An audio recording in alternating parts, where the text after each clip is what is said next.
নমস্কার, টিনা ক্রিয়েশনে স্বাগত। ওই দেখুন সকালবেলা ঠান্ডায় পাগলাটা হাফ প্যান্ট পরে ঘুরে বেড়াচ্ছে।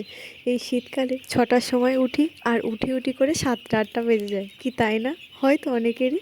এই দেখুন একদম শীত না পড়তেই চারদিকটা কুয়াশায় ছেয়ে যাচ্ছে।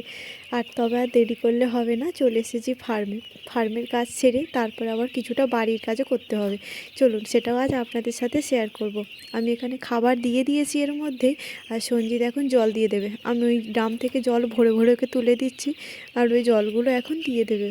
17 দিনের বাচ্চা, আজ চলছে বায়োটিন, তাই বায়োটিনটা দিয়ে জলটা দিয়ে দেবে। আর আজকে হচ্ছে নিচের ঘরে চিক্স উঠবে, আর নিচের ঘরটাও প্রায় রেডি করা হয়ে গেছে, আর কিছুটা কাজ বাকি আছে। এই ইলেকট্রিকের কাজটা খালি বাকি আছে, লাইট দেবে। যেহেতু আমাদের গ্যাস বুডার নেই, এই শীতকালে খুব কষ্ট হয়, সারা রাত ধরে পাখি তাড়াতে হয়, চারিয়ে দিতে হয় যাতে পাখিটা না জমে মরে যায়। আর ঘরে এই কাজগুলো আছে, ঘরের মধ্যে একদিনে বাচ্চা উঠবে, ঘরের এই কাজগুলো করতে হবে, কারণ আকাশ এর মধ্যেই মেঘলা করছে। যদি বৃষ্টি হয়ে যায়, পাশে ওই জ্বালন রাখার ঘরটা আছে না, ওটার মধ্যে জ্বালন রাখা আছে, একদম ভিজে যাবে সমস্ত শুকনো জ্বালন। মা চড়া থেকে বয়ে এনে এইখানে ঢুকিয়ে রেখে দিয়েছে বাথরুমের পাশের ঘরটাতে, এই যেটা অ্যালবেস্টার আছে।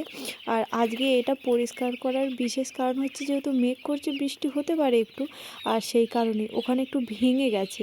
আমাদের কার্তিক পুজোর সময় রাতে আমরা ডাব জোগাড় করতে পারিনি, বাচ্চারা রাতে আমাদের এই ডাব পেড়ে দিয়েছে কিছু স্টুডেন্ট, সেই কারণে ওইখানটাতে ওটা ভেঙে গেছে। আর ওটার মধ্যে নতুন অ্যালবেস্টার দেবে, সেই কারণে বিশেষ করে এই লতা পাতাগুলো পরিষ্কার করার প্রয়োজন পড়ে গেছে, যাতে অ্যালবেস্টারটা দিতে পারে। ওই দেখছেন কতখানি ভেঙে গেছে।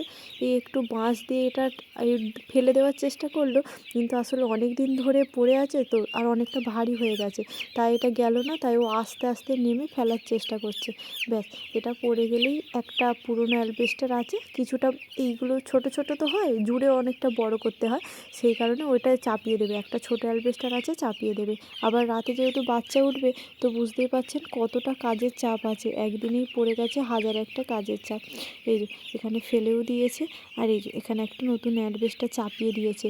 আর পরের বছরে মনে হয় গোটাটা, এই দেখুন চাপিয়ে দিয়েছে না, পরের বছর মনে হয় এই গোটা রান্নাঘর বাথরুমের ঘরে এই মাধবীলতা ছেয়ে গেলে ফুল হলে কি ভালোই টানা লাগবে। আর রাতে উঠে গেছে এই যে চিক্স, দেখতে পাচ্ছেন চিক্স রাতে উঠে গেছে, কেমন সুন্দর লাগছে একদম ছোট্ট বাচ্চাগুলো। তবে রাতে তো রাত জাগতে ভারী কষ্ট হয়, আর এই রাতটা আমাকেই জাগতে হয়। তবে 3টে থেকে 4টে সঞ্জিত উঠে পড়ে। এখন বাজে রাত 2টো, আমি আর সঞ্জিত এখানে এই যে মুরগি তাড়াচ্ছি, আর ভাবছি যে সবাই ঘুমোচ্ছে আর আমরা এখানে মুরগি তাড়াচ্ছি। এই যে, তবে চলুন আজ আসি, দেখা হবে কাল। ভালো থাকবেন, সুস্থ থাকবেন, সাবধানে থাকবেন।